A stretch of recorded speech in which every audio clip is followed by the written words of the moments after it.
কেমন আছেন? এই তো দেখেন আমার মেয়ে মিষ্টি এখন মোটামুটি সুস্থ হয়ে গেছে আমার কাছে আইসা।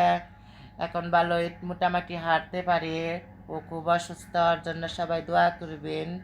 ঠিক আপনারা আছে? সবাই আমার জন্য দোয়া করবেন। আমি খুব অসুস্থ। আপনারা বেশি বেশি লাইক কমেন্ট শেয়ার করবেন আর আমাকে একটু দোয়া করবেন যাতে আমি ভালো হই।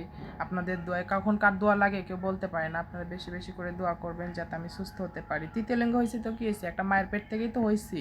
আমরা তো ইনসান, আমরা তো মানুষ, তাই না?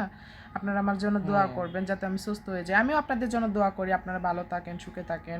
এই দোয়া হ্যাঁ। আমি সবসময় করি, কারণ আমি একজন অসুস্থ। আমিও যদি মানুষের যদি দোয়া করি তা মানুষ আমার জন্য দোয়া করবে, তাই না? আমি সবসময় দোয়া করি আপনারা আমার জন্য দোয়া করবেন আমি যাতে ভালো হয়ে যাই। ভালো তো হবই না, তারপর দোয়া করবেন যেন আমি ভালোভাবে থাকতে পারি বা চলতে পারি। আল্লাহ যেন এখান থেকেই ভালো, আল্লাহ চাইলে অনেক কিছুই পারে, এখান থেকে যেন আল্লাহ আমাকে ভালো করে দেয়। আমার পাওয়া যেন এখান থেকে ভালো হয়ে যায়, আর অপারেশন করতে যেন না হয়। আর ডাক্তার গ্যারান্টি দিয়েছে 10 বছর, 10 বছর পরে আবার কেটে দুই পাই চেঞ্জ করতে হবে। একটা পড়ছে 3.5 লাখ টাকা আর একটা পা পড়বে 3.5 লাখ টাকা, দুইটা মিলে 7 লাখ টাকা খরচা যাবে। আবার মানে 10 বছর গ্যারান্টি, 10 বছর পরে আবার দুইটাই অপারেশন করতে হবে। বেশি বেশি একটু দোয়া করবেন আমার জন্য, পারলে সাপোর্ট করবেন ভাইয়েরা।